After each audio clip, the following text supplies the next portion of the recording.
Morning you guys, it's Karen and I'm about to give you the almost final update on my eyes. You'll understand why I say almost final as the video goes on and I explain to you, you know, how the Botox has gone and what's going on. But we are going on holiday. We will be on holiday a week today. And so I wanted to come and let you know how it's gone, and I pretty much have the final results. And so I know that there's lots of you waiting impatiently for the outcome. So in my last video, I was telling you about my final review that I had with my surgeon after having the eyelid surgery, and how he was quite arrogant, but that he basically said I did have the side effect of what's called brow compensation or brow ptosis, which is brow droop. So my brows had dropped down as a result of the surgery and removing the skin. So there was no point doing another surgery because they'd just drop even further, and that Botox was probably the only solution. They didn't do Botox. And then I got a second opinion on the same day. I went that evening to Transform, and without telling them what the opinion of my surgeon was, they agreed, and they said that yes, I'd had brow compensation, my brows had drooped as a result of the surgery, but they thought the surgery was done well and they wouldn't recommend having another surgery, and that was all in agreement with what I had thought. There's a couple of things that I miscommunicated in the video and a couple of things I forgot to tell you. I forgot to tell you that Transform, as I'd said, had mentioned that I could have a brow lift, but that they would suggest having Botox first to see what I thought of it, you know, to see what I would think of the results, but it would require going under general anaesthetic. And as I've said, I'm not keen on going under general anaesthetic for cosmetic purposes, certainly not at the weight I am and with, you know, my current kind of blood pressure and cholesterol, etc. So that's kind of a separate issue. But the other thing is they did mention at Transform about Ultherapy, and what's the other one? There's another one that's kind of like Ultherapy, but it's something that's been mentioned to me before and I have looked into, and it's not something I'm keen on having done because the results and the reviews that I've looked at aren't encouraging to me for the money that it costs, and it's not money that I have anyway. Like I said, I don't have thousands of pounds to spend on correcting this, if you like, or just, you know, going off and having other treatments. This was it. The eyelid surgery was it.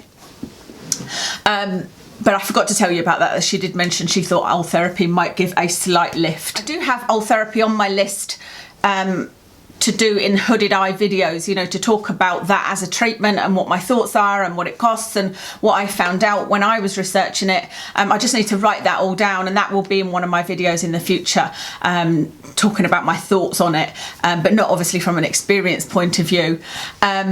Just as well, for anybody that is new, I've had a lot of questions asking why don't I try the Blepharoplasty treatment. I have already had that done. I had 3 sessions of plasma fibroblast treatment and it didn't work for me. Well, it worked, but it was, I could feel the skin tightening as I had it done every time, but then it would sort of wear off between treatments. Then it would tighten again as I had the treatment, but after I'd had the 3 treatments, it wore off within a month. And so I don't personally think that's worth the money or the pain that I went through to have that done.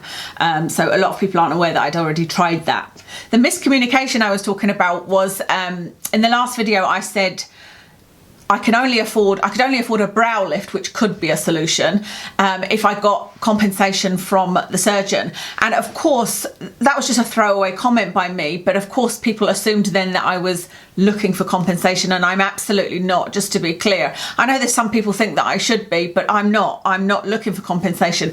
I don't believe I'm due it, because the actual surgery, according to me all the way through, has gone well. According to him, fair enough, he's not going to say, oh, I think I did a terrible job, but according to an independent second opinion from a rival company that could have said, oh, it's terrible, we'll do your surgery, all think that the surgery was done well. And so I do think he's done a good job, but that I've got the side effect, which is unfortunate, but this is life.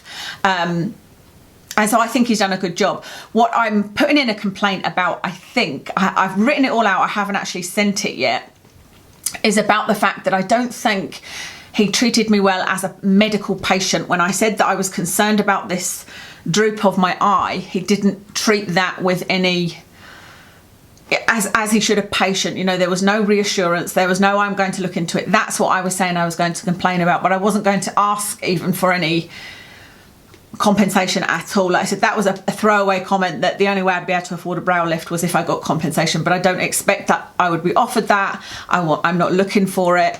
There was something else I said in relation to that. What was it?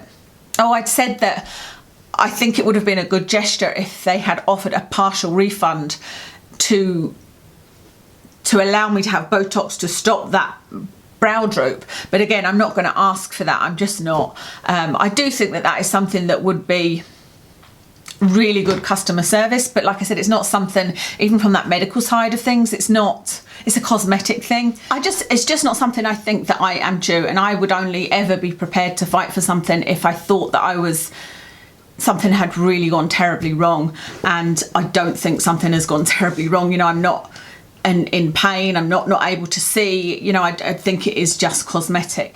You know, yes, he was arrogant, but I can't get money back just because he was arrogant. I'm not sure why I haven't submitted the complaint yet. I need to read through it again, and it's one of those things where it's just so negative, and I feel like, well, what am I going to gain from it, you know, by complaining about this guy?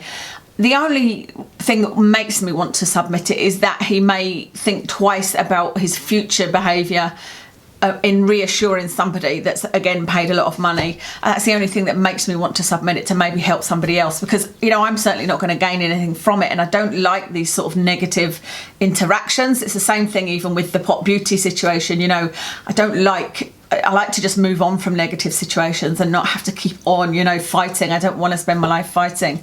So anyway, we'll see how I feel about that. At the moment, there's just too much going on.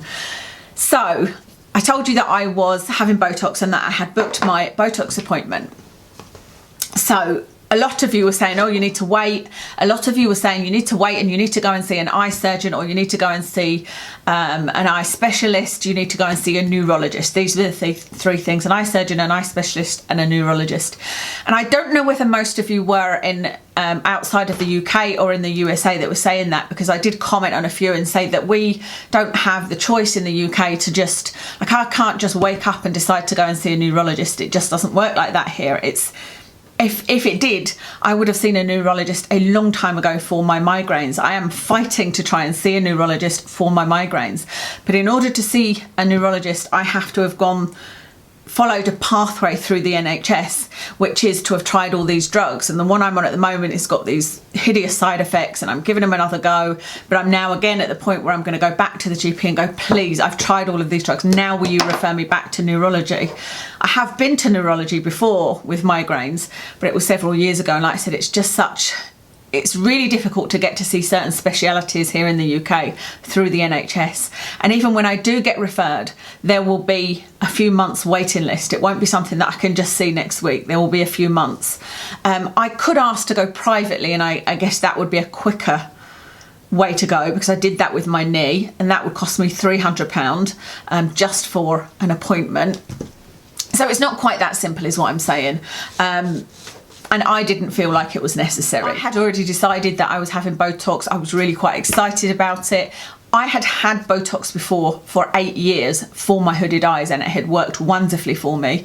I stopped it firstly because of the animal cruelty. Then there was also problems with trying to find somebody, because everybody that I went to that was nurses kept going back to the NHS, and, you know, there was lots of different reasons. And it went wrong a few times. You know, I linked a few of you the videos showing what happened to my eyes before, because they put it in the wrong place and my eyes did droop. So I had a lot of experience of it. I was looking forward to it. I didn't feel that I needed to see you know, an eye surgeon or anything like that. I didn't feel like it was a serious enough problem.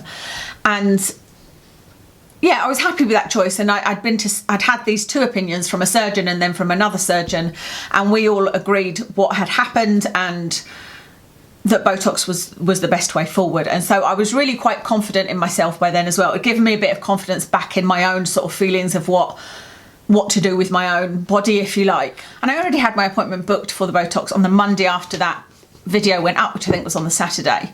And I knew that I had booked with a company. He only had a Facebook page. I knew the guy's name was Jonathan, and I knew the company name, and I could see a picture of the guy, but there wasn't any information about him. Facebook business pages don't tell you an awful lot, I find. And he didn't have a website, but he was recommended. And I thought, you know what, I have been to a plastic surgeon who got it completely wrong. I've had Botox done at my dentist who got it wrong. He didn't get it wrong as in my brow didn't droop, but I didn't get any effect whatsoever. Like, I went back and there was no difference to before the Botox. So I went to a plastic surgeon who I knew of his reputation, and he was a good plastic surgeon.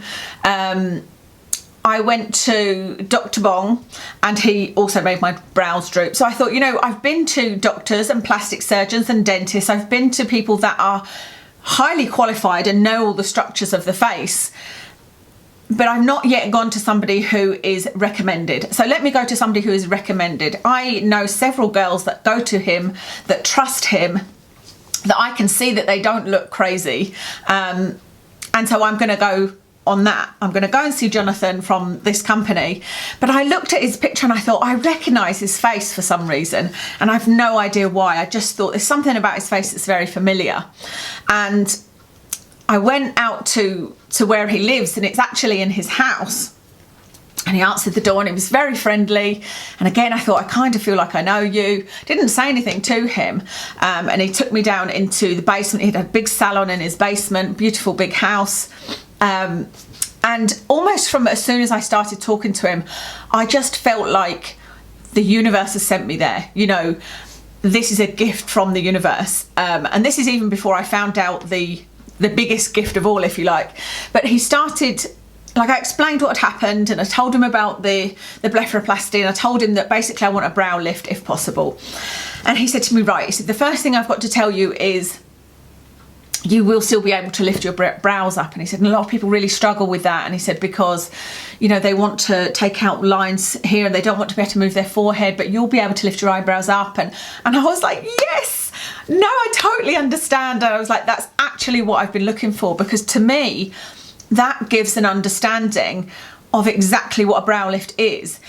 That's where Dr. Bong and I can't even remember the plastic surgeon in Glasgow, where they went wrong, and the other guy at the show in Glasgow, that's where they went wrong, and my brow was pushed down because they were trying to knock out the non-existent lines in my forehead. And they're used to women not wanting their forehead to move, and that's not what I wanted, and that's not how you achieve a brow lift.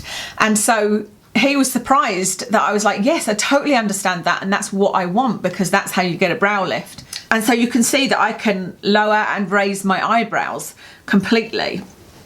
And he said it will be easier for you anyway, because you don't have any horizontal lines. And he was like, and he asked me how old I was actually, and I told him, and he said, is it something to do with your Ehlers-Danlos loss? He said, I think it might be, but do you know if that's why you don't have any horizontal lines? And I said, I don't know, but we were talking about the fact that it is a connective tissue disorder, and maybe that's why I don't have horizontal lines. Anyway, I digress. So what he explained to me is the way he would do injections for a brow lift would be vertically, so along here. Now this is a new one to me, because the way that I've done a video saying where to have injections if you want a brow lift, and the places I've had injections that have given me the result I wanted have been in the middle here and along, just literally just above my brow here, but nothing on my forehead. Every time I've had anything on my forehead, it's gone wrong and my brows have been pushed down. And so when he said that, I was like, oh, I'm really nervous about you putting anything in my forehead, you know. And he said, well, it's up to you. He said, you know, I can do it there if you like. He said, but I don't know that will achieve anything. He said, if you want to achieve a brow lift, you do it vertically here. It knocks out the muscles that pull in, and then this sort of lifts up. So I was like, you know what, I'm gonna put myself in your capable hands, because he's the expert at the end of the day. And it was like everything he was saying was a tick for me. You know, it was a tick that he said he wasn't going to freeze my forehead. Then he said, I start out conservatively, he said, so I'm not going to put a lot in your wherever I inject, I'm not going to put a lot in. He said, because I don't know your muscles. He said, and until I get to know somebody's muscles, I want to start off really conservatively, because we don't want you to have a frozen look. I don't want you to have a spot look. You know, I don't want you to have like raised eyebrows. And he said, if you did, I could put in a little bit to push them down, so don't worry about it, but I'm going to start off conservatively. And I'm like, tick. He then said, I need to see you in 2 weeks if that's okay, because I like to see everybody in 2 weeks and just check that everything's okay and see what you think and do any adjustments. And I was again, tick, because the people that I've seen didn't want to see me in 2 weeks. The people that I've seen that it went wrong, the guy at the beauty show, my fault totally for having it done at a beauty show, but he also has a salon in Glasgow. Even Dr. Bong. And who's the other one that it went wrong? Is it only those two? The plastic surgeon was the guy in Glasgow, Dr. Bong. Oh, the dentist. There was no 2 week follow-up, and all the people that I used to go to, the nurses that did a brilliant job, there was always a 2 week follow-up so that they could top up or they could put a bit to push an area down. You know, there was always that 2 week follow-up to tweak it if necessary. And so again, that was a big tick. You know, I just was feeling really comfortable with him. You know, there was a big medical questionnaire. It wasn't just go in, get Botox, leave. It was, are you still happy after our chat to go ahead? Are you happy with the plan of where I'm putting it? This is how I'm going to do it. You know, it was really, really reassuring, the whole thing. So we agreed that plan. And then we started talking about what we did for work and whatnot. And he said he worked in the hospital that I worked in. And then it started, he talked about what department he worked in, and it started to ring bells where I would have seen him and why he looked familiar to me. And this is where I was like, oh, the universe really has sent me a gift. He's a neurologist. He is a neurologist that works in intensive care. As an anaesthetist. He's an anaesthetist neurologist in intensive care, but he's worked in a department that I worked in, and so we think that we probably were in meetings together. We were talking about a particular meeting, and we will have crossed paths at either these meetings, or there's so many meetings that go on, you know, in clinical neurology and cancer, and all of the departments that both of us would have been in and attended these meetings. We will have crossed paths, and I think that's why he is familiar looking to me. So not somebody that I know, and in fact I still don't know his surname. If I saw his surname, I may go, oh yes, I've probably emailed him, phoned him, something like that, and he won't have recognised my name because I booked it under my married name, whereas when I worked in the NHS it was as Karen Maitland, whereas that's not the name I have now. But I just thought, how funny, and it was so nice because we were catching up on, for a start I thought, oh, well, maybe I'll go back to work in research, because the cardiologist that was my boss is no longer the director of the department that I was working for, and I didn't like him at all, so that was really nice to hear. We were catching up on another guy that I really liked. It was just really nice. It was just a catch up, and we were both talking about walking, you know, the corridors. If you have been with me a long time, you may remember me doing vlogs of my early mornings, because I used to get in about 6:45, and I did a vlog of me walking the corridors, because I used to go in the basement of the old hospital that I worked in, because I worked between two hospitals, and I loved it. I just absolutely loved it, and so we were both talking about that. So I just thought that that was so ironic that he was a neurologist. So at that point I hadn't told him about this droopy eye, so I said, well, being a neurologist, let me show you this and tell me what you think. And so I showed him, and he said, oh, he said, that's nothing, it's just your nerves have got a bit lazy, kind of thing. And he said that will, you know, come back, but the Botox will obviously help it, but it's nothing serious.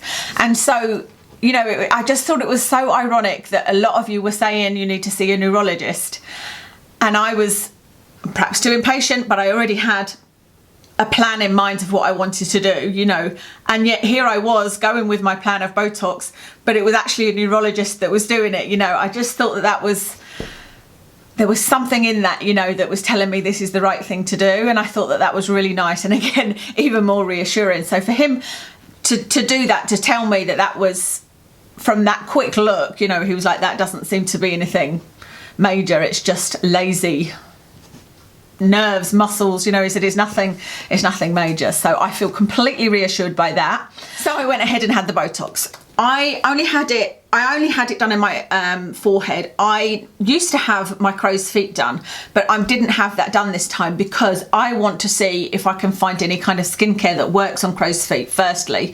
Secondly, I always found this area really quite painful for Botox, although this guy is known for painless procedures, which I'll tell you more about as we go on, actually. But also I never found that it worked that well, because, you know, when you're doing this, you can see you actually physically crease the area, and so I'm not sure how well it worked for me. And so I thought I'm just going to have my you know, the brow lift done. So he injected in here, he made me kind of frown like this to mark the points out, and I think he drew on me and then injected. I barely felt the injections. It's never been as pain-free as that. And like I said, he is actually known for this, because with the girl that I was discussing it with that recommended it to me, I was saying to her, oh, I'd love to have my lips done again, and she was saying, oh, you should have it done by him because it's honestly, it's pain-free. And I was like, there's no way. I said, I've had it done a couple of times, really loved the results, but it was so painful. Like, if I could have asked the last guy that did it to stop, if he hadn't have, like, you know, been on top of my mouth, I'd have been like, get off me right now. It was so painful. But the Botox was just, I didn't feel a thing. It was just, I was like, wow, that's done. And that's not normally that painful. Normally you're like, oh, okay, it's just a little pinch and it's done, you know, but I just didn't feel anything at all. So it takes, Botox doesn't kick in immediately. It takes from 3 days to 2 weeks to kick in. And I have found varying degrees of when it will start to kick in. It takes a while for me. It takes probably 5 days before I see anything, and I start to look at about 3 days. I'm like, can I move my brows? Because normally I can move like my brows right the way in like that, and I start to look in the mirror and I'm pulling them in. Can I pull them in, you know? And about 4 or 5 days afterwards I can see the difference. But it doesn't fully kick in until 2 weeks, which is today. So today is 2 weeks since I had the Botox, so I'm going back tonight for the review. But interestingly, I did a video 3 days after I had it done. I think it was 3 days after I'd had it done, that last video, and I have got comments from you guys saying that your eyes look better, that you look a lot fresher, that you look more awake. And that's what my husband said as well. I said to him, you know, have you noticed anything with my eyes? What do you think? And he said, oh, I just think you look more awake.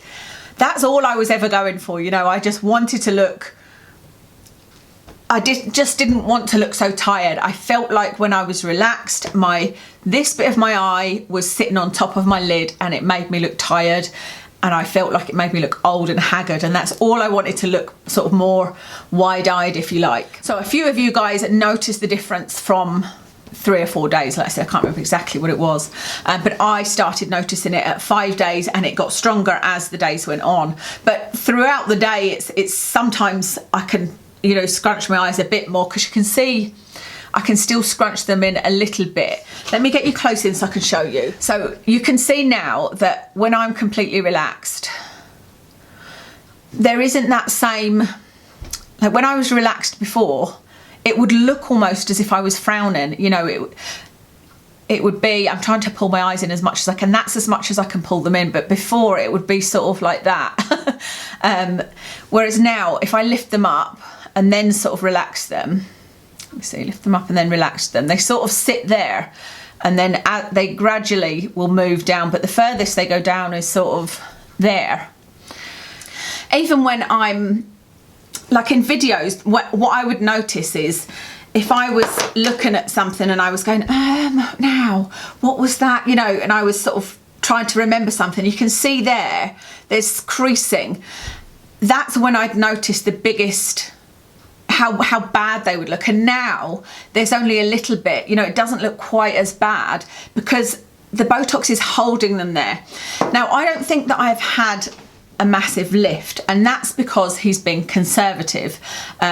Partly, I think also that there's only a limit to what my eyebrows will lift up now. I think that, I don't know, I'm going to ask him to top it up a bit tonight, which was always the plan. Like I said, he started off conservatively, but I don't know how much more, you know, I would like it if they would sit, not obviously like that. If they'd gone up like that, he would have injected a bit to push them down. That's where they sit when they're relaxed. If they sat kind of like that, just the tiniest bit up, I think that would be perfect. But I'm happy really with how they are just now. And so if he recommends not putting any more in tonight, I'm absolutely happy with that. If he says, you know, we can put a tiny bit to knock out this, do you see, like I said, when I move, there's still that little bit of wrinkle in there. This is what I used to have along here, and it would just hold them so that when I was trying to think of something, there wouldn't be that creasing. And that, it's not just that you don't see the creasing, it's not all about what you can see, it's that the eye then gets used to being smooth. I can put eye cream on while it's smooth, you know, it's not constantly wrinkling and therefore becoming more wrinkling because that's the position it's constantly in, if that makes sense to you. If it's constantly smooth, then it's more likely to stay smooth. So that's what I mean about there could be more changes, because I'm going to see him tonight, but as I said, I'm going on holiday a week today. Today's Monday. You're not going to see this video until Saturday because I've already got a video. No, today is Tuesday, not Monday. Today's Tuesday. And there's a video gone up today, and my next scheduled video is Saturday when you'll see this. But then I need another week before it kicks in. So when I come back from my holidays, that's when it will have kicked in, if indeed I have any more. I may not have any more this evening. I will totally be led by him. You know, I'll see what he thinks, see if there is, if he thinks that, you know, there is something that can hold that up by injecting a bit more here, because he was all saying it's just about injecting vertically. So we'll see what he says. I'm also going to have a little bit of filler in my lips because, like I said, I love the result, but it's just always been too painful. And if he can do it pain free, he actually said that some people find it relaxing because he's got a special kind of anaesthetic, an anaesthetic cream, a special kind of anaesthetic that he uses, and I don't know, we'll see. If he can do it pain free, then I'll be delighted. So I'll maybe come back and do a video on the filler, just to show you the filler on the lips and tell you about, you know, if I had any more in my eyes. But I know that I'm going to be delighted either way, because I am delighted now, and as soon as this runs out I will have more. I'm going to start saving up because I don't have hundreds of pounds to spend on the Botox, but it's something that's worthwhile for me because this is what I wanted to achieve. You know, my eyes don't look perfect, they don't look like 20-year-old eyes. I've still got crepey eyes here, even, you know, when they're relaxed, there's still crepey skin here, and so I can still try different skincare and see what works and see if anything smooths out my eyes. I don't look like a different person, I just look fresher. I think that's probably the most common compliment that I had, or comment that I had, from the very first time I started having Botox. The first time I had it, my friend was kind of anti it, if you like, and she was worried that I was going to look surprised, and but she didn't really notice much of a difference and said, if anything, you just look a bit fresher. But like I said, the fact that I can sort of move my eyebrows, it's not a frozen look, you know, it is just holding this bit here so that it's less wrinkly. So I'm delighted. I'm really delighted. This is what I have been wanting for years. If I'd have had this without the blepharoplasty, there would still be a lot more wrinkly skin here. You know, there's definitely, he's taken away enough skin that now with the Botox it's a lot smoother here, and so it's given me a little bit more joy back in eyeshadow. You know, I was quite looking forward to putting my eyeshadow on this morning, and it's been quite a while since I felt like that. I've sort of gone off eyeshadow since this whole thing. It has made me wonder about a brow lift, because it would be good to not have, you know, not have to constantly save up for Botox, but a brow lift is quite a few thousand to have a full brow lift, and I don't think endoscopically, I don't think I'd be able to get the result. I think that's what they told me. So I think that's something I will have done, but in years to come, you know, when things are a bit looser again, so that there's more to work with. That's something that I will need to definitely save up for, but I can see that being something that I would have done in the future, rather than considering another blepharoplasty, now that I know I get this brow compensation.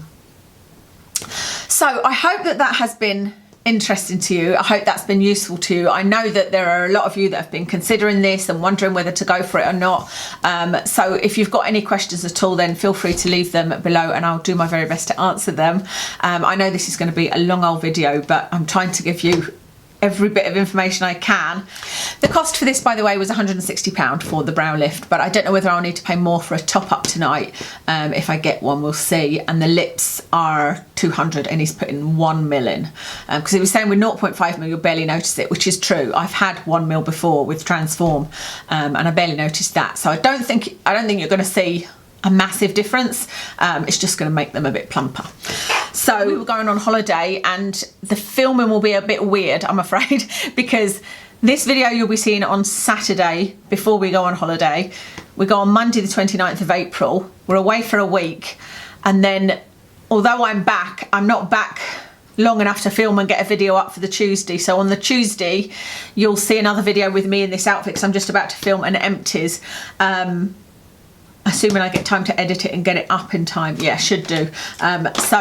But after that, I'll be able to film once I'm back and get some more videos up thereafter.